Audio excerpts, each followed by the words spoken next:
बिस्मिल्लाहिर्रहमानिर्रहीम। अस्सलाम वालेकुम डियर स्टूडेंट्स, उम्मीद है आप सब लोग खैरियत से होंगे। तो आज हमारे जो टॉपिक्स हैं, सबसे पहला टॉपिक है कोएलेसेंस। कोएलेसेंस क्या होता है? इसमें द जॉइनिंग और merging of two elements to form one mass as a whole. मतलब ये है कि दो जो मासेस हैं वो मिलके एक मास में कन्वर्ट हो जाते हैं। अब आपने पहले पढ़ा होगा कोआगुलेशन, फ्लक्चुएशन, उसमें और इसमें डिफरेंस क्या है?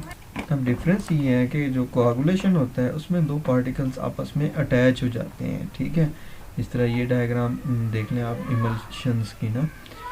इमल्शन में क्या होता है? अब कोआगुलेशन का जो प्रोसेस है उसमें आपस में अटैच हुए हैं, जबकि कोलेसेंस में क्या होता है? कोलेसेंस में वो दोनों मिल के एक ही बड़ा पार्टिकल बन जाते हैं। सेडिमेंटेशन में आपको पता है settling down under the action of gravity, gravity की वजह से नीचे बैठ जाने का अमल सेडिमेंटेशन कहलाता है। ठीक है, दोनों आपस में अगर जुड़े हुए हों तो कोआगुलेशन है। अगर मिल के एक मास बना लें, यूनिट वन यूनिट बना लें, तो वो कोलेसेंस है। Coalescence is the process by which two or more droplets, bubbles or particles merge during contact to form a single daughter droplet, bubble or particle. It can take place in many processes ranging from meteorology to astrophysics. ये meteorology, astrophysics, different branches में ये process use किया जाता है।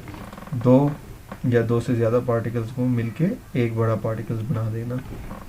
अब ये आप diagram एक और देखेंगे, ऊपर बनी हुई है मल्शन की। इसमें क्या है, जो पार्टिकल्स अगर सतह पे आ जाएं, सरफेस पे आ जाएं लिक्विड की, तो वो क्रीमिंग कहलाता है। अगर अंदर डिज़ोल्व हो और आपस में जुड़े हों तो एग्रीगेशन। अगर एक ही बड़ा ड्रॉपलेट बन जाए तो कोलेसेंस। ठीक है, कोलेसेंस की उम्मीद है आपको समझ आ जाएगी। आगे चलते हैं सेंट्रीफ्यूगेशन की तरफ। सबसे पहले देखते हैं कि सेंट्रीफ्यूगल फोर्स कहते किसे हैं। Centrifugal force is the apparent outward force on A mass when it is rotated.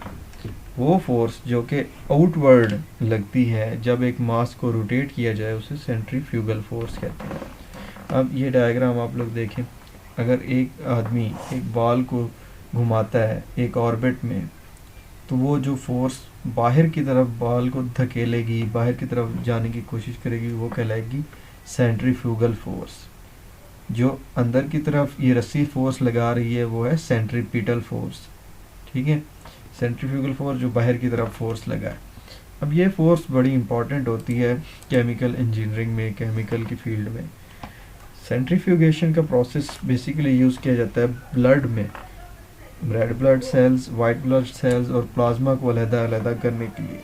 अगर आप देखें तो ब्लड सेडिमेंटेशन के थ्रू तो आप नहीं सेपरेट कर सकते ना, उसमें कोई कोआगुलेंट केमिकल इस तरह का डाल सकते हैं, वो ब्लड को जो है ना डिटीरियोरेट कर देगा, डिस्ट्रॉय कर देगा ब्लड सैंपल को। अब ब्लड सैंपल में अगर आपने red blood cells, white blood cells और प्लाज्मा को अलग-अलग करना है तो वहाँ पे ये सेंट्रीफ्यूगेशन की टेक्निक यूज़ की जाती है। इसमें होता ये है कि एक जो हमारे पास ये फ्लास्क है, इसमें सैंपल लिया जाता है ब्लड का। ये सैंपल लिया हुआ है, सैंपल लेने के बाद इसको रोटेट करते हैं। ठीक है, ये सर्कुलर शेप में इस तरह रोटेट करता रहता है। रोटेट करने से क्या होगा कि जो हैवी पार्टिकल्स हैं, इस तरह रेड ब्लड सेल्स हैवी होते हैं वो नीचे बैठ जाएंगे, वाइट ब्लड सेल्स या प्लेटलेट्स जो होते हैं उससे हल्के होते हैं वो रेड ब्लड सेल्स के ऊपर एक सरफेस बना लेंगे, और प्लाज्मा सबसे हल्का होता है इसलिए वो सबसे ऊपर आ जाएगा। अब इसको स्टडी करते हैं। Centrifugation is a technique used for separation of particles from a solution according to their size, shape, density, viscosity of the medium and rotor speed. अब ये जो सेंट्रीफ्यूगेशन का प्रोसेस है किन चीज़ों पे डिपेंड करता है? ये साइज़ पे, शेप पे, और जो हम रोटेशन कर रहे हैं रोटेशन की स्पीड पे। उसके अलावा viscosity of the medium. Viscosity क्या है? जो चीज़ हम ब्लड या यूज़ कर रहे हैं या कोई और सोल्यूशन यूज़ कर रहे हैं उसकी विस्कोसिटी क्या है? विस्कोसिटी पे भी ये डिपेंड करता है। The particles are suspended in liquid medium and placed in the centrifuge tube. अब ये जो फ्लास्क टाइप बनी हुई है इसको क्या कहते हैं? Centrifuge tube. Tube is then placed in a rotor and spun at a definite speed. Spun मतलब रोटेट किया जाता है, रोटर में रख के फिर इसको रोटेट किया जाता है ख़ास स्पीड पे। उसके बाद ये क्या होते हैं, सेपरेट हो जाते हैं ब्लड के सैंपल्स। मोस्टली ये प्रोसेस जो है मेडिकल फील्ड में यूज़ किया जाता है। उसके बाद आखिरी आज का टॉपिक है स्क्रीनिंग। स्क्रीनिंग आपको पता है कि छानना, जाली लगना, उसको स्क्रीनिंग कहते हैं। Mechanical screening often just called screening is the practice of taking granulated over material and separating it into multiple grades by particle size. Size की बेस पे सेपरेट करना क्या कहलाता है, स्क्रीनिंग कहलाता है।